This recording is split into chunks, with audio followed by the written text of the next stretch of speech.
বাইরে হইচই পড়েছে, মানে জামাইয়ের বাড়ির লোক এসে পড়েছে মূল দরজায়। আমি কোনো মতে বাড়ি থেকে পালিয়েছি মাত্রই আমার উনি মানে যার জন্য পলাতক হলাম তার মেসেজ এলো। সরি, তোমাকে বিয়ে করা পসিবল না। বিয়ে করে কি বা পাবো বলো? তোমাকে দিয়ে কি বা হবে আমার?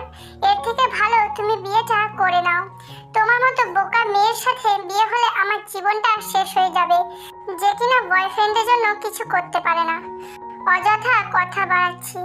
বাই, ভালো থেকো। তোমার মতোই তোমার ওই হাবলা বরটাকে নিয়ে। মেসেজটা পড়তেই মাথায় ছোটখাটো একটা বাজ পড়লো।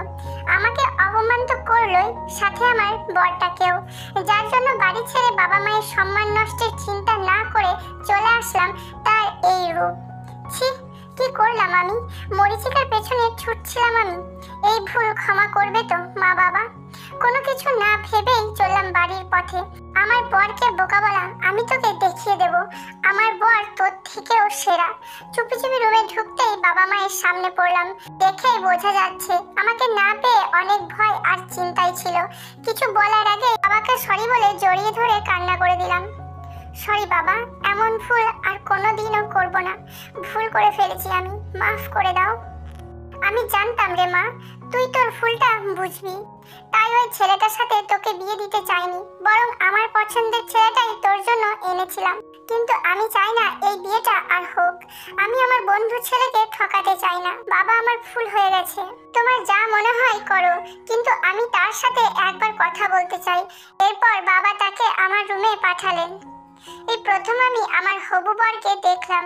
দেখতে অনেকটা কোরিয়ান মুভির হিরোদের মতো। এই রাজপুত্রের সাথে আমার মতো একটা সাধারণ মেয়ের বিয়ে ভাবতেই মাথা ঘুরছে। এর বরটাকে সব বলে দিলাম, একটু আগে ঘটে যাওয়া সবকিছু। অবাক না হয়ে পারলাম না যখন সে আমার একটু কাছে এসে বলল, আমি প্রেমিক নই যে সবকিছু পারফেক্ট চাইবো। আমি তোমার স্বামী হতে যাচ্ছি। যা পারফেক্ট নয় তা গড়ে নিতে চেষ্টা করব। অপেক্ষায় আছি, বাহিরে একটু জলদি এসো। আর এই মেকআপ ময়দা বাদ দিয়ে নিজের রূপটাতে আসো, এটাই আমার জন্য যথেষ্ট। তার বলা কথাগুলোতে চোখের পানিগুলো পড়তে শুরু করলো। কি ভুল করতে গিয়েছিলাম আমি, ওপরওয়ালা মাফ করো। সে চলে যাওয়ার পর আমি মেকআপ ধুয়ে বাহিরে আসতেই মা আসলো। তে, এটা ধর, আর যা আছে পরে বাইরে আয়। আমি জানতে চাইলাম কি আছে এতে। মা বলল জাংকুক দিয়েছে, আর বলেছে এটাতে যা আছে তা পড়লেই তোকে বিয়ে করবে। প্যাকেটটা হাতে নিয়ে সোফার উপর বসে একটু দেখলাম কি আছে ভাবতে ভাবতে ভেতরের জিনিসটা দেখেই আমি একটা সাদা রঙের হিজাব সহ বোরখা সেট। আমি জীবনে ভালো করে বোরখা পরিনি, আজ পরতে খারাপও লাগছে না। আরো সময় হলে নাক মুখ কালো করে বসে থাকতাম। যাক, বোরখাটা গায়ে জড়াতেই কেমন যেন নিজেকে পরীদের মতোই লাগলো। হিজাবটাও বোরখার মতো পাথরের স্টোন বসানো, মেকআপটা সাদা আস্তরণে গোল্ডেনের মিহি কাজ করা। সত্যি আজ নিজেকে দেখে অবাক হলাম।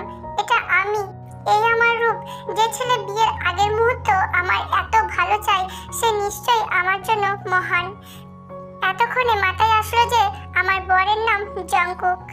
আর হ্যাঁ, তোমাদের তো আমার নামটাই বলা হয়নি। আমার নাম হচ্ছে তে। আর যে হতভাগা বিএফটার জন্য আমি আমার বরকে ছেড়ে যাচ্ছিলাম তার নাম হচ্ছে কাই। আসলে আমি তার নামটাও জানতাম না, নামের মতোই তার মনটাও সুন্দর। এরপর বাহিরে গেলাম। সবাই আমাকে দেখে চমকে গেল। আত্মীয়রা যারা আমাকে চেনে তারা তো ভূত দেখছে এমন করে তাকিয়ে আছে। তাতে আমার কি? আজ থেকে আমার স্বামীর পছন্দই আমার পছন্দ, কারণ তার সবকিছুই তার মতোই সুন্দর। তার পাশের আসনটাতে বসতেই গল্পের আওয়াজ শুনতে পেলাম। বাহ, এক পরীর আগমন হলো। আশা করি এমন আচ্ছাদনে সব সময় নিজেকে আড়াল রাখবে, তাহলে আমার আর তোমার দিনের পথ আল্লাহ নিজেই তৈরি করে দিবেন। কথাটা শুনতেই চোখের পানি আবার দেখা দিল। যার সাথে এত বছরের সম্পর্ক ছিল সে কখনো আমাকে এমন রূপে দেখতে চায়নি। আর আমার স্বামী নামের লোকটা আমাকে তার জন্যই বরাদ্দ করছে, নিজের চোখের জন্য, অন্যের মনের খোরাক হিসাবে নয়। মনে মনে একটা প্রতিজ্ঞা করেই নিলাম, এখন থেকে নিয়মিত নামাজ পড়বো আর নিজেকে হেফাজতে রাখবো। সত্যিকারের মানুষটাকে আজ পেয়ে গেছি, আর কি লাগে। অবশেষে বিয়েটা হয়ে গেল। বিদায় হওয়ার পর পথ পাড়ি দিলাম নিজের স্বামীর ঠিকানায়। এখন এটাই আমার পরিচয়, আমি জংকুকের বউ, একজন ভালো মনের মানুষের বউ। আর কি চাই আমার? ওই বাড়িতে পৌঁছাতে প্রায় 4 ঘন্টা লাগলো। এই পুরোটা সময় জংকুক আমাকে তার বুকে আগলে রেখেছে আর বলেছে, ভালোবাসি তোমায় তে। আশা করি আমাকে বুঝবে তুমি।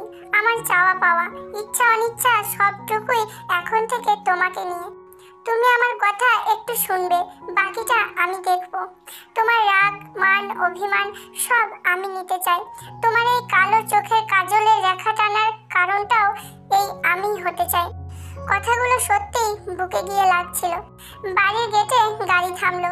আমাকে বরণ করার পর শাশুড়ি মা আমাকে বুকে নিয়ে বললেন, এতদিন এক ছেলে ছিল, এখন থেকে একটা রাজকন্যা এলো। আমার রাজ্য আজ পূর্ণ হলো। আমি সত্যি বলতে অবাক না হয়ে পারছিলাম না। তারা এত ভালো হবে, আমাকে মেনে নিবে, তাও মেয়ে মতো। এখন একটা কথা বারবার মনে হচ্ছে, বাবা মা কখনো সন্তানের খারাপ চায় না, আর এটাই তার প্রমাণ। এরপর আমাকে বাড়িতে প্রবেশ করতে বলা হলো। আমি এক পা ফেলতেই জংকুক সবার সামনে আমাকে কোলে তুলে নিল আর বলল, আমি চাই আমার রানী প্রথম পা বাড়িতে রাখলেও ভিতরে প্রবেশ করবে আমার সাথেই। মনে হয় এতে ভালোবাসা বাড়বে, কমবে না। ওর কথায় বাড়িতে যারা ছিল সবাই হেসে খুন। আমি লজ্জাতে মিশে যাই।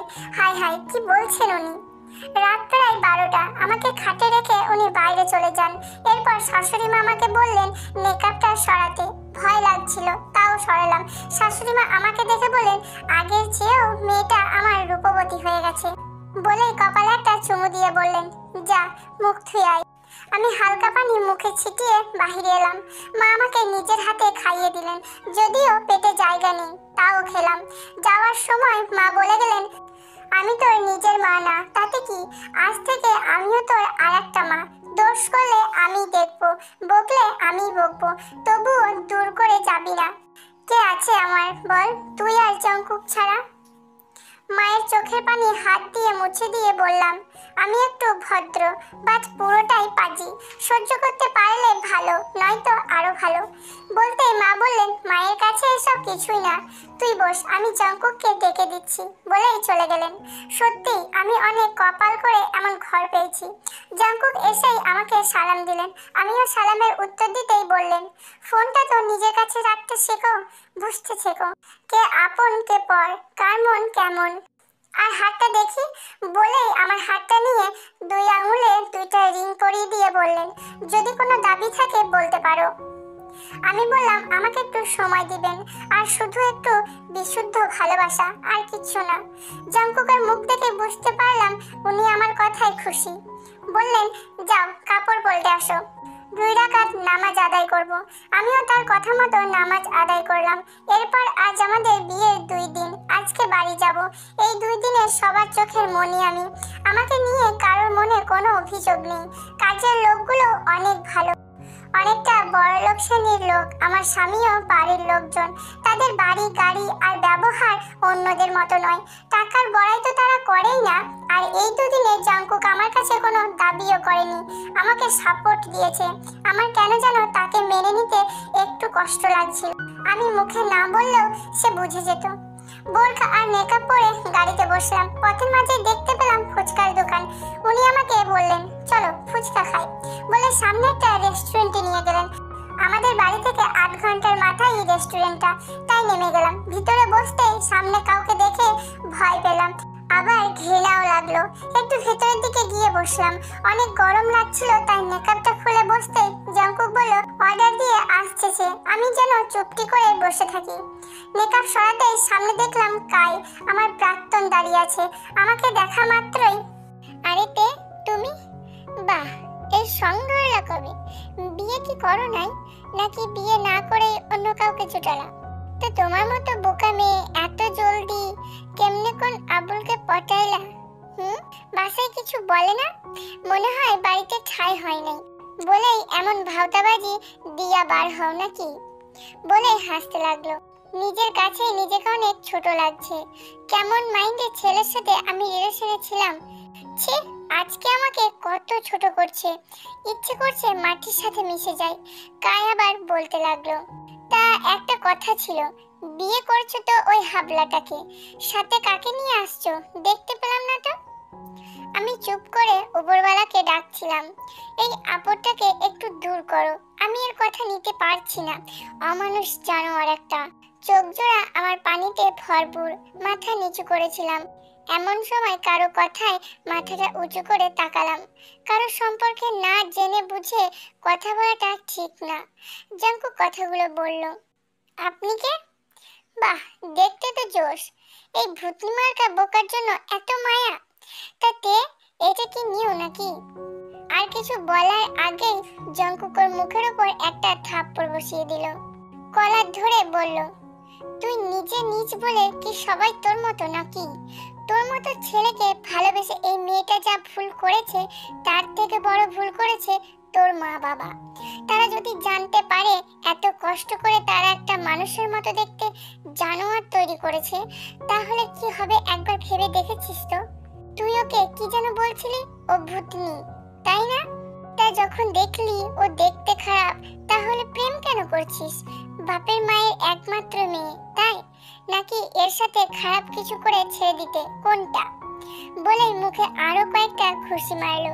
কায়ের মুখ থেকে অনেক রক্ত বের হচ্ছিল, তাও ওকে ছাড়ে না।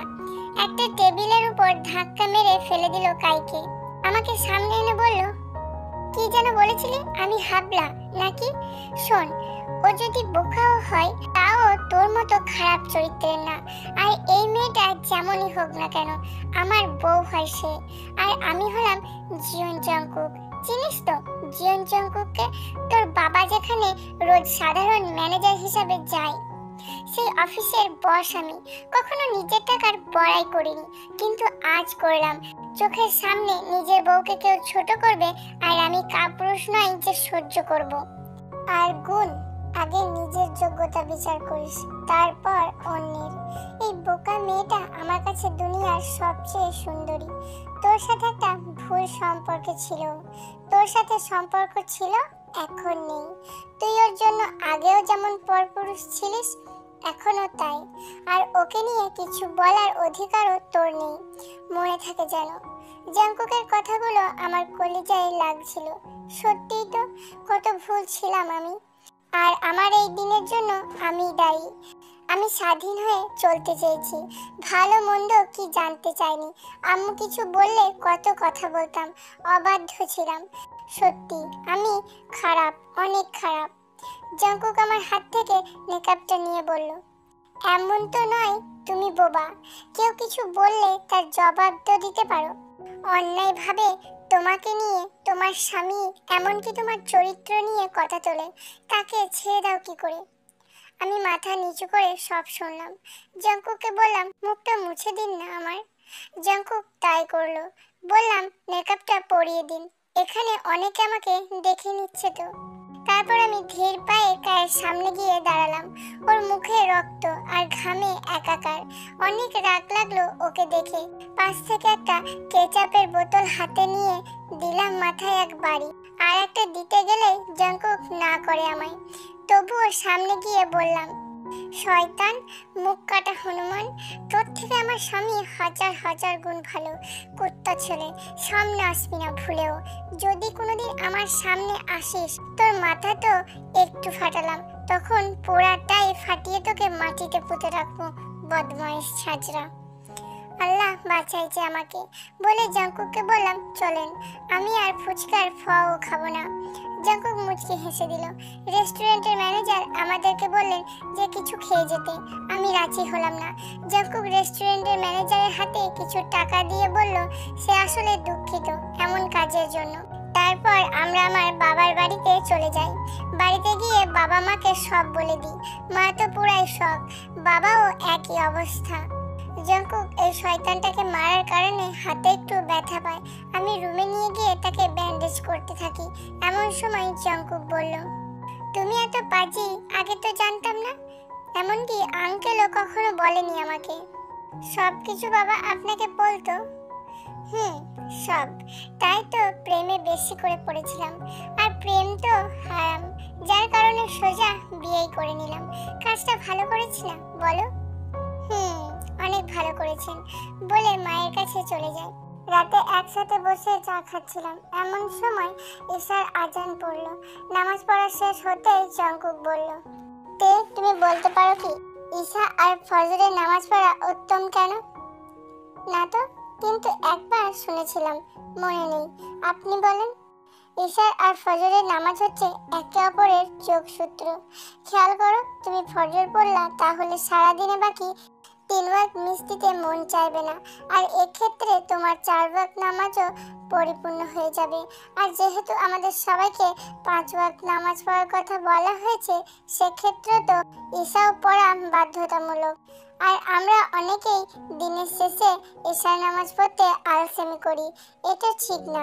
ঈশার নামাজ পরিপূর্ণ করলে নামাজের যে সিরিয়াল তা পালন করা হয়। আচ্ছা, বুঝলাম। আচ্ছা জঙ্কুক, আপনি কোরআন পাঠ করতে পারেন? এটা তো সবাই পারে, কেন তুমি পারো না? না, আসলে ইচ্ছা ছিল স্বামীর কাছে শিখবো। আমি তো তোমার স্বামী, আমি যদি শেখাই শিখবা তুমি?